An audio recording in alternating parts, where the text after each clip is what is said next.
Jujutsu Kaisen season 2 finally जाके खत्म हुआ। ये सीजन 6 महीने चला और भाई इन 6 महीनों में क्या क्या नहीं हुआ। जहाँ पे शो के एनिमेटर्स ने बाहर आके बताया कि उनपे कितना ज्यादा उत्पीड़न कर रहा है मापा, और ये सिचुएशन इतनी ज्यादा खराब थी कि एपिसोड रिलीज होने से 1-2 घंटे पहले जाके प्रोजेक्ट कंप्लीट हो रहे थे। जहां पर इस सीजन का जो सबसे बेस्ट एपिसोड है उसमें भी काम पूरा नहीं हो पाया था, जहां पर एनिमेटर्स ने खुद बोला था कि इस एपिसोड में सिर्फ हम लोग 30% ही इंप्लीमेंट कर पाए जो हम लोग इमेजिन किए। तो सोचो कि अगर वो लोग को पूरा टाइम दिया जाता तो ये एपिसोड कितना बढ़िया निकल के आता। और इसी के साथ साथ जहां पे बैकएंड में बहुत ज्यादा मुसीबत तो हो ही रही थी, लेकिन उसी के साथ साथ एनिमेटर्स ने अपना हिम्मत नहीं हारा, जहां पे वो हर एपिसोड में अपनी ही बाउंड्रीज को पुश किए जा रहे थे। उधर उनपे मापा अलग ही प्रेशर डाला जा रहा है, लेकिन फिर भी वो लोग अपने पैशन को चुने। और यहाँ पर जो उन्होंने हम लोग को डिलीवर किया इस सीजन में, तुम कहीं से भी कमी निकाल नहीं सकते। क्योंकि सबसे पहले तो भाई जिसकी स्टोरी है, गेगी ने जो स्टोरी लिखी थी वो बहुत बढ़िया थी, और उसके ऊपर से जो मापा ने एनिमेशन लगाया है मजा आ जाता है। मापा में नहीं, उनके एनिमेटर्स ने जो एनिमेशन लगाया है, और तो उन्होंने पूरा अपना सोल दे दिया इस प्रोजेक्ट में,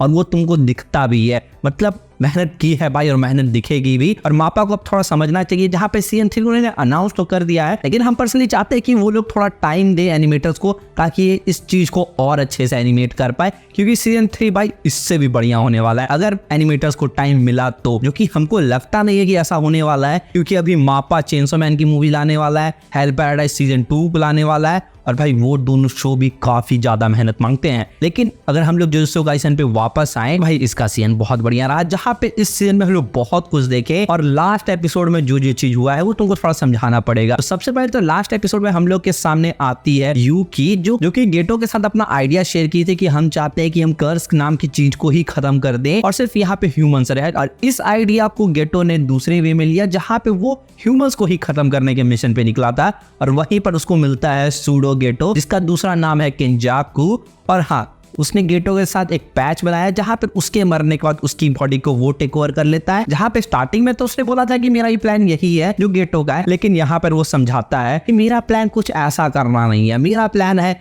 एक केओस करना जिसको हम खुद नहीं कंट्रोल कर पाए, और हम चाहते हैं हायर एरा का जो गोल्डन पीरियड ऑफ जुजुत्सु था उसको वापस लाना। क्योंकि अगर वो आ गया उससे बढ़िया कुछ नहीं हो सकता, और उसके लिए हम कुछ भी कर सकते हैं। और आगे तुमको देखने मिलेगा कि किस लेवल तक जाने वाला है, और भाई कितनी बड़ी बड़ी चीजें ये करेगा। जहां पे इस एपिसोड की एंडिंग में उसने अपने प्लान को एक लेवल और आगे बढ़ाया, और सारे नॉन ह्यूमंस के अंदर भी सॉर्सरी भर के रख दी। अब इसको कैसे समझोगे, तो यहाँ पर 2 तरह के लोग होते हैं। सबसे पहले तो यूजी टाइप के, जिनके अंदर पावर तो रहती है लेकिन उनको पता नहीं रहता है कि भाई ये क्या चीज है, और उनको गाइड करते हैं जुजुत्सु सॉर्सरर्स। और दूसरे होते हैं ऐसे लोग जिनको कर्सेस दिखती तो है लेकिन उनको पता नहीं रहता है कि ये है क्या, और उसको वो लोग भूत समझते हैं। और इनको ही किंजाकू एक्टिवेट किया, जहां पर इस समय अब ढेर सारे नए नए सॉर्सरर्स जागेंगे। और इसी के साथ साथ किंजाकू हजारों साल से जो इतने सारे सॉर्सरर्स साथ पैच बनाते जा रहा था, उनको भी जिंदा किया है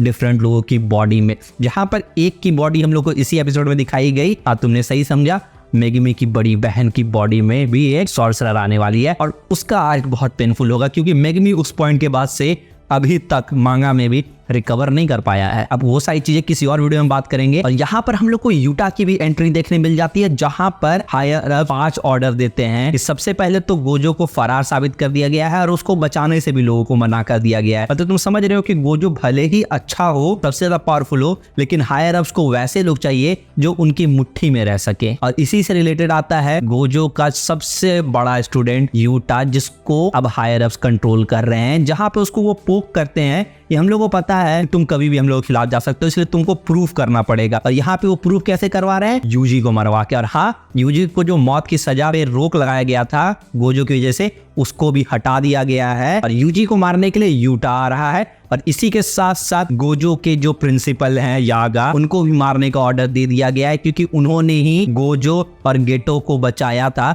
और गेटो को जो मौत की सजा मिली थी उसमें उन्होंने झूठ कहा था, जहां पर गेटो को भी दोबारा जिंदा मान लिया गया है। इन बेवकूफों को पता ही नहीं है कि ये गेटो नहीं है, कौन समझाए इन लोग को। और इसी के साथ साथ एपिसोड खत्म होता है, जहां पर यूजी हम लोग को वही खड़ा मिलता है जहां पे हर एपिसोड के इंट्रो में हम हम लोग उसको देखते हैं चलते हुए। और फिलहाल तो वो अकेला ही है, और यहाँ पे यूजी के लिए चीजें अच्छी नहीं होने वाली है, क्योंकि अब यूजी का बैड टाइम स्टार्ट होने वाला है। और अगर तुमको लग रहा था कि यूजी बहुत ज्यादा झेल चुका है, अभी तुमने देखा ही नहीं है, क्योंकि यूजी को अभी और झेलना है, और बहुत ज्यादा झेलना पड़ेगा यूजी को अभी। और कमेंट करके तुम बताओ कि तुमको जुजुत्सु काइसेन सीजन 2 कैसा लगा। हमको तो भाई काफी बढ़िया लगा, और इस पे 1-2 वीडियोस और आएंगी, और वो सारी वीडियोस के लिए चैनल को सब्सक्राइब कर लो। तो बस भाई लोग, आज के इस वीडियो के लिए इतना ही है। अगर वीडियो थोड़ी सी भी अच्छी लगी हो, वीडियो को लाइक करना, शेयर करना, चैनल को सब्सक्राइब करना। मिलते हैं किसी और वीडियो में, तब तक के लिए पीस।